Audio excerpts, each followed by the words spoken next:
श्री शिवाय नमस्तुभ्यम। हर हर महादेव। दोस्तों, आप सभी लोग जानते हैं कि 27 जून 2036 यानी शनिवार को पड़ रही है ज्येष्ठ महीने की प्रदोष तिथि। और दोस्तों, ये वो तिथि है जो ज्येष्ठ महीने में पड़ने वाली सबसे बड़ी तिथि है, क्योंकि यह शनिवार के दिन पड़ रही है और इसका बहुत ही बड़ा और विशेष महत्व होता है। और इस दिन प्रदोष व्रत भी रखा जाएगा।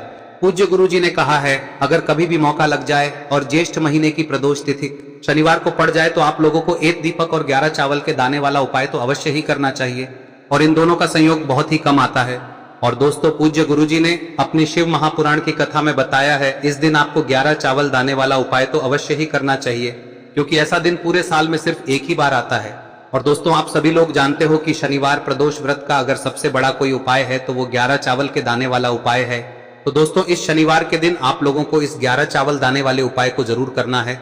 बहुत सारे लोग होंगे जिन लोगों ने इस उपाय को न किया हो, मतलब पूरा साल निकल गया और उन्होंने किसी भी दिन इस 11 चावल के दाने वाले उपाय को न किया हो। पर दोस्तों, आपके पास एक आखिरी मौका बचा हुआ है, जो कि 27 जून के दिन है। तो इस दिन आप लोगों को इस वाले उपाय को जरूर कर लेना है। भले ही आपने पूरे साल भर इस उपाय को न किया हो, पर अगर आपने इस ज्येष्ठ महीने में पड़ने वाली प्रदोष तिथि के दिन अगर इस वाले उपाय को कर लिया तो आपको इस उपाय को करने का वो फल मिलेगा जिसकी आपने कभी कल्पना भी नहीं करी होगी। इसीलिए आप लोग इस वाले उपाय को एक बार जरूर कर लेना, ताकि आप लोगों के हाथ से यह मौका ना जा सके और आपको इस उपाय को करने का फल मिल सके। दोस्तों, यह उपाय पंडित जी ने अपनी अभी की ही शिव महापुराण की कथा में बताया है, जिस उपाय को आज हम आपको बहुत अच्छे से समझाने वाले हैं। इस वीडियो को देखने के बाद इस उपाय को समझने के लिए आपको कोई और वीडियो को देखने की जरूरत नहीं पड़ेगी। तो चलिए दोस्तों, उपाय को शुरू करते हैं। देखिए, यह इस ज्येष्ठ महीने के शनिवार के दिन यह इतना खास होता है, इतना महत्वपूर्ण होता है। देखा गया है कभी कभी बड़े बड़े पूजा पाठ अनुष्ठान से जो मनोकामना पूर्ण नहीं होते, वो इस ज्येष्ठ महीने के प्रदोष व्रत के दिन एक छोटे से उपाय करने से ही आपकी मनोकामना पूर्ण हो जाती है। और बहुत सारे लोगों ने इस उपाय को किया भी है और उनको इस उपाय को करने का फल भी जरूर मिला है। अगर आप लोग भी इस उपाय को शनिवार प्रदोष व्रत के दिन करना चाहते हैं तो आप इस उपाय को पहले अच्छे से समझ लेना, सुन लेना, उसके बाद करना। आपको इस उपाय का फल जरूर मिलेगा। और इस उपाय को कर लेने से आपके घर में चाहे किसी भी प्रकार की दुख और समस्या क्यों ना चल रही हो, आपको उसका कारण भी नहीं पता है कि भाई यह समस्या किस कारण से चल रही है, उसका कुछ भी कारण हो सकता है, जैसे पितृदोष हो सकता है या किसी भी तरह का मंगल दोष भी हो सकता है। तो इस दिन आप लोगों को यह वाला उपाय कर लेना है। यह एक ऐसा उपाय है जिस उपाय को अगर किसी विशेष दिन पर किया जाए तो भाई उस विशेष दिन का जो है वह तो हमें मिलता ही मिलता है। पर हमने उस दिन पर इस उपाय को किया है तो हमें उससे भी बड़ा फल मिलता है, और फल बहुत जल्दी मिलता है, क्योंकि आप इस उपाय को बहुत ही बड़े और विशेष दिन पर कर रहे हो। तो चलिए अब उपाय के बारे में बात करते हैं, लेकिन उससे पहले आप लोगों को यह जानना आवश्यक है कि आखिर यह उपाय किस समय करना है, किसको करना है और कैसे करना है। तो चलिए हम आगे आपको वीडियो में एक एक करके बता देते हैं। लेकिन उससे पहले अगर आप लोग हमारे चैनल पर नए हैं तो हमारे चैनल को सब्सक्राइब कर लेना और इस वीडियो को लाइक करके कमेंट बॉक्स में श्री शिवाय नमस्तुभ्यम ओम नमः शिवाय जरूर टाइप कर देना। और अपने फायदे के लिए, गरीबी दूर करने के लिए इस वीडियो को पूरा देखकर जाना, तभी आपको लाभ की प्राप्ति होगी।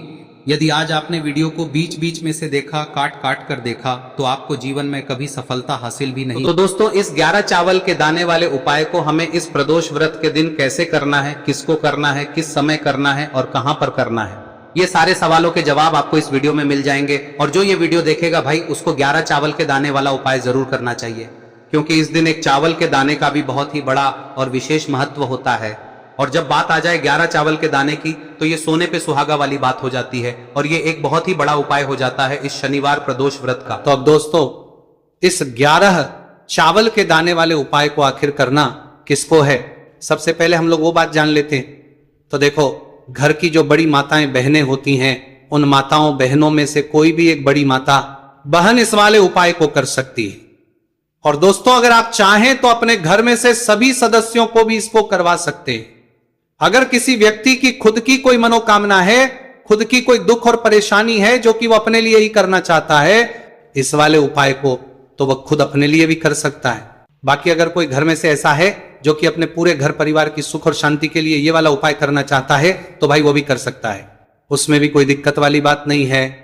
कहने का मतलब यह है कि इस उपाय को हर के सदस्य भी कर सकता है और पूरे घर परिवार के सदस्य के लिए घर की बड़ी माताओं बहनों में से कोई एक माता बहन भी कर सकती है। माताएं बहनें अगर घर में उपस्थित ना हो या वो ये वाला उपाय ना कर पा रही हो, तो फिर घर का कोई बड़ा सदस्य भी इस 11 चावल के दाने वाले उपाय को कर सकता है, चाहे फिर वो पुरुष ही क्यों ना हो, उसमें कोई भी दिक्कत वाली बात नहीं है।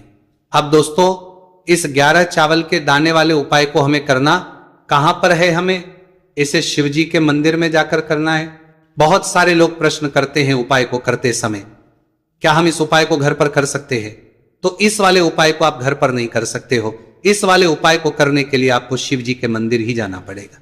उसके बाद में दोस्तों जो अगला प्रश्न निकल कर आता है वो ये आता है इस उपाय को लेकर कि आखिर इस उपाय को हमें किस समय करना है, सुबह के समय करना है कि शाम के समय करना है? तो देखो, इस वाले उपाय को आप लोग सुबह के समय भी कर सकते हो और शाम के समय प्रदोष काल में भी कर सकते हो। अब अगर आप पूछो कि भाई सबसे उत्तम समय कौन सा रहेगा इस 11 चावल के दाने वाले उपाय को करने का, तो हम आपसे बस यही कहेंगे कि इस उपाय को आप सुबह के समय करेंगे तो ज्यादा बेहतर होगा। बाकी अगर प्रदोष काल शाम के समय भी करेंगे तो भी अच्छा होगा, उसमें कोई भी दिक्कत वाली बात नहीं है। तो अब दोस्तों जो अगली सबसे बड़ी और महत्वपूर्ण बात आती है वो ये आती है कि सुबह अगर हम उपाय को करेंगे तो हमें कितने बजे से लेकर बजे तक के बीच में करना है, और शाम के समय प्रदोष काल में करेंगे तो हमें कितने बजे से लेकर कितने बजे के बीच में करना है। तो देखो, सुबह जितनी जल्दी हो सके आप उपाय को करने की कोशिश करना। बाकी अगर किसी कारणवश लेट भी हो जाओ, थोड़ी देर भी हो जाए, तो 10 या 11 बजे तक भी आप उपाय कर लेना, पर 12 बजे से ज्यादा देरी ना हो, ठीक है? इस बात का ध्यान रखना। उसके बाद में दोस्तों अगर शाम के समय प्रदोष काल की बात करें, दोष काल का जो समय है होता है वो शाम के 6 बजे से शुरू हो जाता है। मतलब शाम के 6 बजे से लेकर 7 बजे के बीच का जो समय होता है ये समय प्रदोष काल का समय होता है।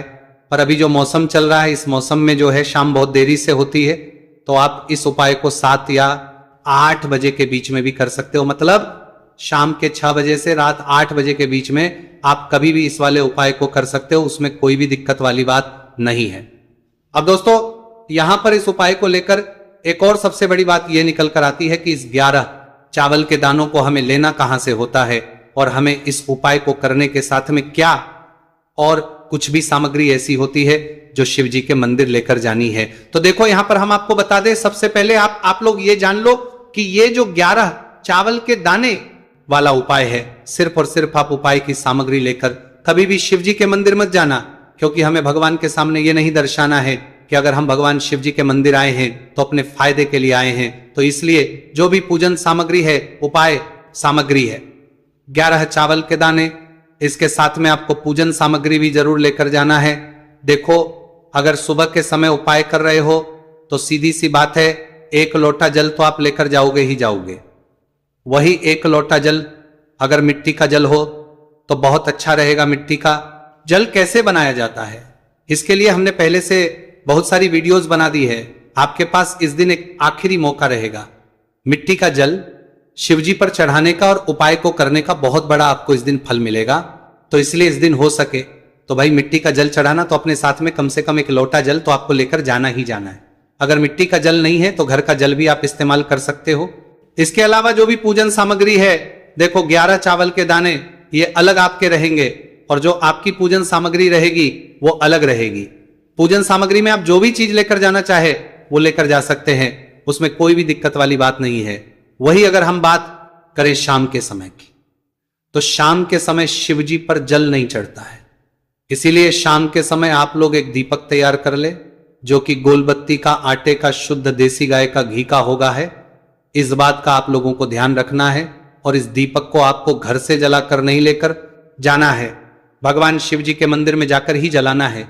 इस बात का भी आप लोगों को ध्यान रखना है। अब दोस्तों यहां पर हमें इस बात को समझना है कि ये 11 चावल के दाने हमें लेना कहां से है, क्या हमें दुकान से लेकर आना है या हमें अपने घर से लेना है या कहां से लेकर आना है और कौन से चावल लेना है, क्योंकि चावल भी बहुत प्रकार के होते हैं। तो देखो, इन सभी सवालों के जवाब आप लोग एक बात में सुन लो कि भाई ये जो है इस उपाय में आपको ये नहीं देखना है कि भाई कौन से चावल है कौन से चावल नहीं है। बस जो भी चावल ले रहे हो वो चावल का दाना सबूत होना चाहिए, मतलब साबुत होना चाहिए, टूटा हुआ नहीं होना चाहिए, कटा पीटा नहीं होना चाहिए। ये बात आपको ध्यान रखना है। बाकी आपका चावल बासमती हो या सादा चावल हो या कोई सा भी चावल हो, उसमें कोई भी दिक्कत वाली बात नहीं है। तो सीधी सी बात है कि आपके घर के रसोई घर में जहां पर आप भोजन बनाते हो, वहां पर जो भी चावल आपके उपस्थित हो, उन चावलों में से अपनी 1 कटोरी लेना या 1 मुट्ठी चावल अलग से निकाल कर रख लेना, क्योंकि हम 11 चावल ही यहां पर इस उपाय में लेने वाले हैं। तो हमें ये चावल के दाने गिनकर निकालने पर डटेंगे। इस बात का आप लोगों को ध्यान रखना है।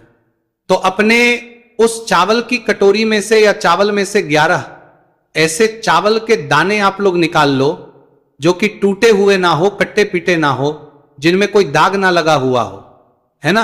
अच्छे साबुत चावल के दाने 11 दाने आप लोग निकाल कर रख लो और इन किसी भी एक कागज की पुड़िया में या किसी एक छोटी सी कटोरी में आप लोग रख लो ताकि यह सुरक्षित रहे, आपके एक भी चावल का दाना इधर उधर ना हो और आपका उपाय भी पूरा अच्छे से हो जाए। तो भाई जैसे ही आपका उपाय की जो सामग्री है 11 चावल के दाने ये तैयार हो जाते हैं, उसके बाद में आपको जो भी अपनी पूजन सामग्री है सुबह के समय कर रहे हो तो एक लोटा जल या पूजन सामग्री जो लेकर जाना चाहो उसकी भी तैयारी कर लेना, और किस समय जा रहे हो तो भाई अपना जो दीपक है उसे तैयार कर लेना, ठीक है। और उपाय को करते समय शुद्धता का विशेष रूप से ध्यान रखना, ठीक है। सुबह सुबह स्नान करने के बाद ही उपाय को करने की आप लोग तैयारी करना। उसके बाद अगर शाम के समय की बात करें तो शाम के समय आपको स्नान करने की जरूरत नहीं है, पर शुद्धता का ध्यान रखना है। आपको स्नान तो नहीं करेंगे, आप हाथ मुंह धोकर भी इस वाले उपाय को शाम के समय प्रदोष काल में कर सकते हैं, इसमें कोई की बात नहीं है। तो आप अपने उपाय की पूरी सामग्री तैयार करके आपके पास ही में जो आपका शिव मंदिर हो वहां पर पहुंच जाइए। सबसे पहले शिव मंदिर में जाकर आप लोगों को उपाय नहीं करना है, पहले भगवान के दर्शन करना है, भगवान से आशीर्वाद प्राप्त करना है, फिर शिव जी की शिवलिंग के पास में आना है। शिवलिंग के पास में आने के बाद आप जो पूजन सामग्री लेकर आए हुए हैं, जैसे कि सुबह गए हुए होंगे तो एक लोटा जल और जो भी पूजन लेकर आए हैं आप उनसे भगवान शिव जी की पूजन कीजिए। सबसे पहले तो एक लोटा जल ही चढ़ेगा, उसके बाद में आपकी पूजन सामग्री चढ़ेगी। उसके बाद में अगर दोस्तों शाम के समय अगर आप इस उपाय को कर रहे हो तो अपने साथ में कम से कम एक जो दीपक है गोलबाती का जो आप अपने साथ में लेकर गए हो उस दीपक को मंदिर में जाकर अपनी माचिस से जलाना है और उस दीपक को शिवलिंग के पास में रखना है, ठीक है। इस दीपकों के बाद ही आप लोगों को अपना ये वाला उपाय शुरू करना है और दीपक को ज्यादा पास में मत रखना, वैसे भी गर्मी पड़ रही है, भगवान शिव जी को आंच नहीं लगनी चाहिए, है ना। तो भाई जैसे ही आपकी पूजा अर्चना हो जाती है आप भगवान शिव जी को प्रसन्न कर लेते हैं। उसके बाद में शिवलिंग के पास ही में आप कहीं पर बैठ जाइए, सामने या आसपास जिस जगह पर आपको बैठना हो वहां पर बैठ जाइए और अपने वो 11 चावल के दाने अपने सामने निकाल कर रख लीजिए, क्योंकि अब यहां पर करने की आपको तैयारी करना है। और इस तरीके से जब आप उपाय करेंगे पूजन सामग्री करने के बाद, पूजन अर्चना करने के बाद, तो आपको उपाय का फल बहुत जल्दी और बहुत बढ़ा होकर मिलेगा। तो अपने 11 चावल के दाने अपने सामने निकाल कर रख लेना। और ये जो उपाय है ये आपकी सीधे हाथ की हथेली से होगा, इसलिए इस बात का भी विशेष रूप से ध्यान रखना है। तो सीधे हाथ की हथेली का प्रयोग करके ही आप लोग अपना इस वाले उपाय को करना। अपने सामने जो भी आपकी कागज की पुड्डियां हैं उसको रख लो, या कटोरी है तो भाई उसे अपने सामने रख लो और अपने वो 11 चावल के दाने निकाल लो, ठीक है।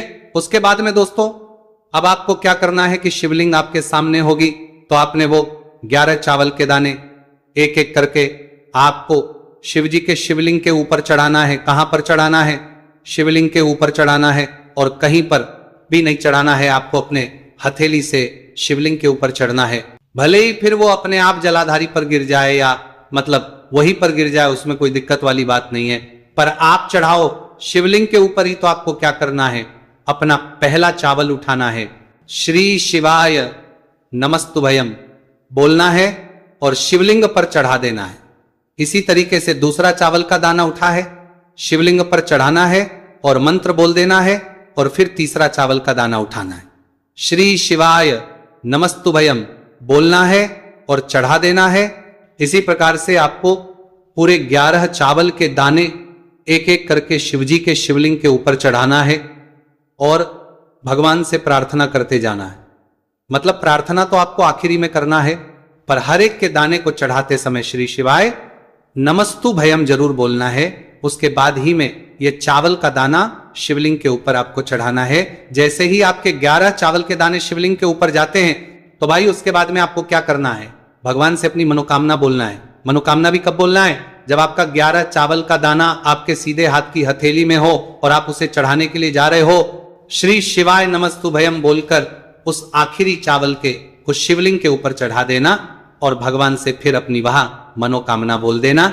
जिस मनोकामना के लिए आप लोग अपना ये वाला उपाय कर रहे हो, जिस भी दुख और परेशानी के लिए आप लोग अपना ये वाला उपाय कर रहे हो, उसके बाद में जैसे ही आप अपनी मनोकामना बोल देते हो आपका ये वाला उपाय पूरा हो जाता है। पर दोस्तों, उपाय को करने के बाद आप लोगों को 2 मिनट भगवान शिव जी के मंत्र का जाप जरूर करना है। और मंत्र का जाप करने के बाद भगवान एक और बार प्रार्थना करना है अपनी मनोकामना के लिए या अपनी जो भी दुख और परेशानी है उसके लिए।